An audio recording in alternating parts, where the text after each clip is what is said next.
Maayong hapon sa tanan. Ako po si Flora. Ngayon po ay Sabado. Anong oras ngayon? Alas 5:30 ng hapon. Okay, araw-araw ko po itong gawin para sa mga nakakailangan ng idea. Ang video na ito ay tungkol sa paano mag-alaga ng matanda sa Hong Kong. Ako po ay isang naka-experience na mag-alaga sa Hong Kong. Totally hindi siya alagain. Kasi po, siya po ay siya ay 71 years old na ngayon. Siya po ay hindi masyado sa bahay lang siya palagi. Siya po ay isang dialysis. Okay, siya po ay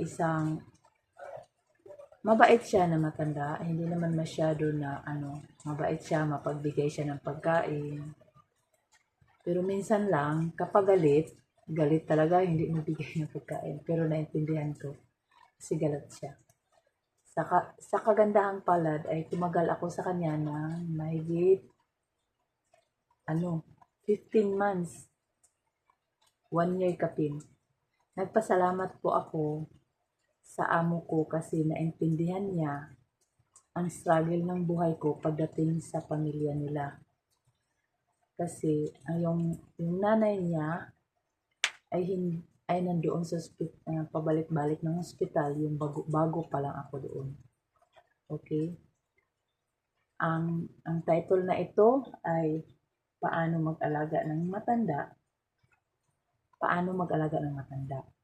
Una, dahil malimutin na sila, i-remind nyo sa gamot. Kaduha, sa pagkain. Hindi mo yan sila mapipilit kung ayaw nilang kumain. Hayaan mo lang basta i-offer mo ang pagkain na mayroon sa bahay. Kahit galit siya, makalipas ng minuto o oras, maghingi yan sila. Okay?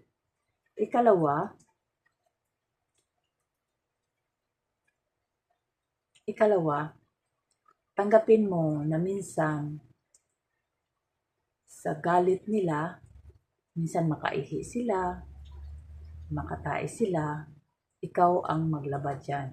Okay? Minsan, ikaw din ang magpalit ng diaper. Mayroong diaper na malaki. Okay? Minsan, ikaw din magpunas. Kasi nagawa ko yan noon. Tanggapin mo yan. Huwag mong pagkadirian kasi ang pinunta mo doon ay trabaho. Okay? Tapos, magdasal ka palagi kasi yan ang ginagawa ko doon. Gabi, araw-araw ako nagdasal. Kasi hindi biro makisama ng matanda. Okay?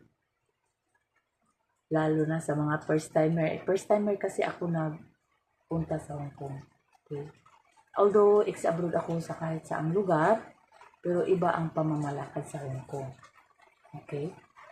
Tapos, sa pagluto, magbili ka na sa mga first timer dyan, magbili kayo ng notebook, ballpen. Wala kasi akong nadalang notebook. Mayroon akong nadalang notebook, pero magbili kayo ng notebook kasi pagdating doon, wala kayong magamit. Unang salpak mo lang doon, unang araw mo doon, kailangan mo is ulat.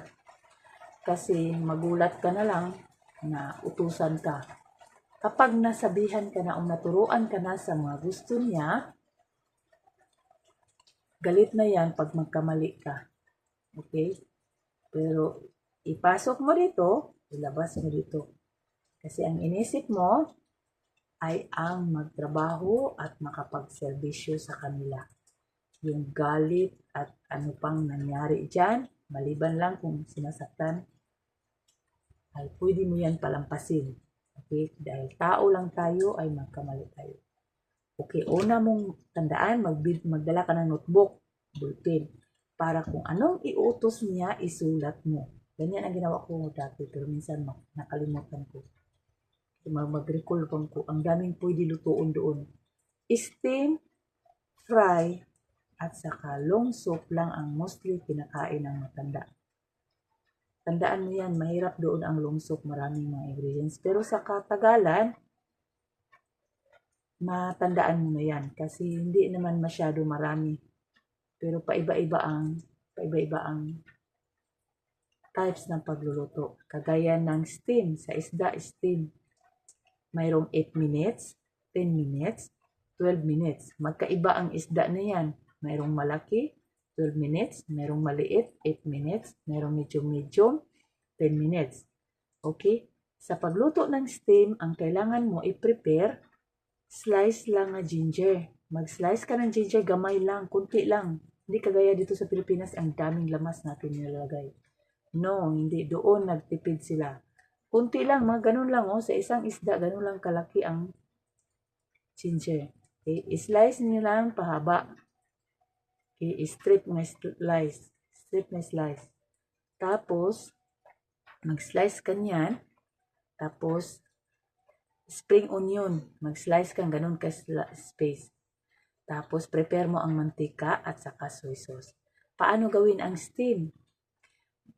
Magsalang ka ng, kung ilagay sa karahay, pwede mag-steam sa karahay, pwede sa machine.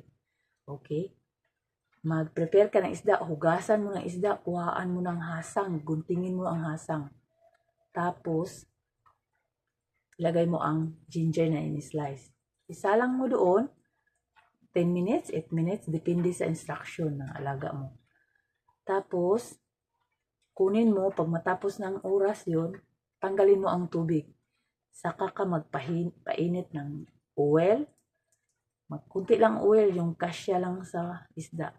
Tapos, ilagay mo, bukal na bukal siya. Tapos, lagyan mo muna ng green onion ang isda. Saka mo lagyan ng oil.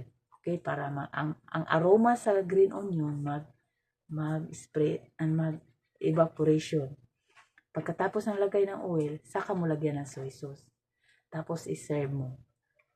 Kutsara at saka chopstick, i-ready mo. Tapos, pag isda gani, walay soy sauce na siya kailangan. Yung nakalagay ng, wala nang extra soy sauce. Depende na lang kung maghingi ng maanghang. Pero yung matanda yung inalagaan ko, pag isda, hindi na siya nanghingi ng maanghang. Mostly mag-ihingi ng chili garlic, chili, kahit anong chili, sa noodles. Okay? Kapag maghingi siya ng, ang luto ng noodles doon, hindi kagaya dito sa Pilipinas na isahan lang. Hindi, magpabukal ka ng tubig, luto mo ng noodles for 2 to 3 minutes, tanggalin mo, hugasan mo ng tubig, saka mo magpabukal ka ulit ng tubig para sa noodles. Okay, lalo na sa mga dry instant noodles kanon. Tapos saka ka magpabukal, or kung naamay heater na tubig, pwede mo kunin sa heater na init bukal. Saka ilagay mo, tapos lagay mo seasoning. Hindi pwede na yung pabukalan mo, yun na, hindi. Tanggalin mo yung unang pabukal mo. Okay? Yung sa prito, mostly yan ang kinakain ng mga matanda na, yung, lalo na sa yung inalagaan ko. Yung sa prito, initin mo muna yung karahay, magdukduk ka ng luya, ilagay mo yun sa karahay ng mainit na hanggang ma-aroma na ipalabas mong aroma, saka mo lagyan ng isda. Yung isda, tanungin mo kung gusto ba niya lagyan ng asin. Pero sa akin kasi dati, hindi ko nilagyan ng asin. Okay? Kasi ang hindi naman siya nag-utos, hindi iyan sabi.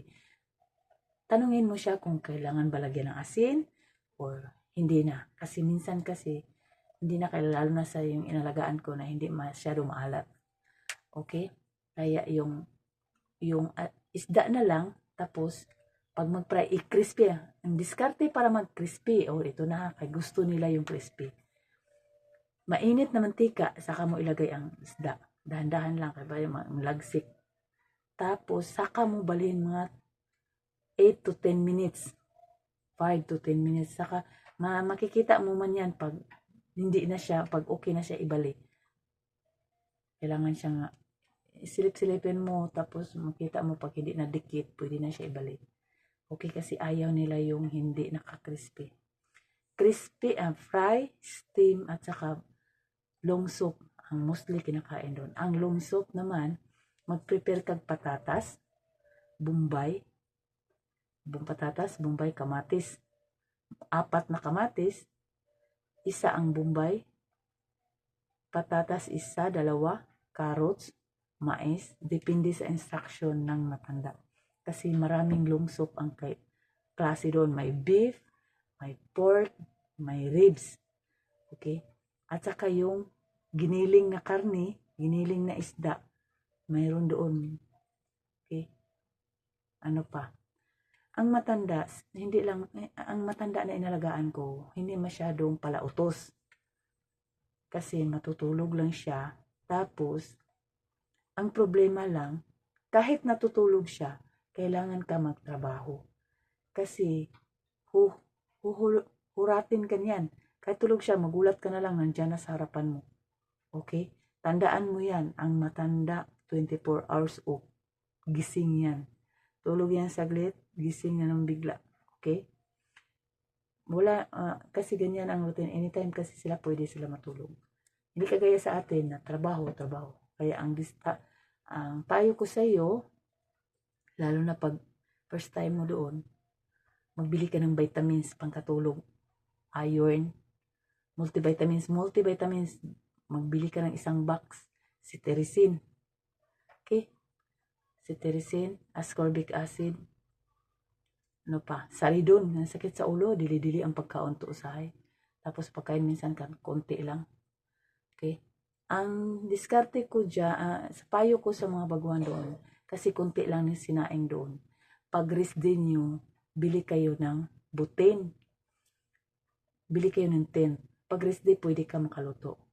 Pero paano kung layo ka sa beach, layo ka sa lutoang area? Marami namang mabibili ng pagkain, rice. Magbili ka pag rest day mo, biscuit. Oo, maraming mabilihan doon. Okay? Ano pa? Sa mga first timer, lalo na gusto kang mag-ipon, pwede sa PNB. Kung gusto ka sa PNB, pwede na sa Alipi makulog. Okay? Kaya naka-experience ko ito pag uli ito naka-withdraw ko sa PNB. Okay, ano pa? Sa alaga mo sa matanda, ano pa ang pwede na kong ibigay sa iyo ng tip kapag mag-alaga ka ng matanda? Una, minsan pagalit na sila, ayaw nilang ipagamit ang washing. Mag-handwash ka. Ayaw nilang araw-araw ka maglaba. Twice a week. Okay? Kaya magdala ka ng damit ng 6, pwede na. 6. Ayaw nila yung marami kang gamit. Kaya kunti lang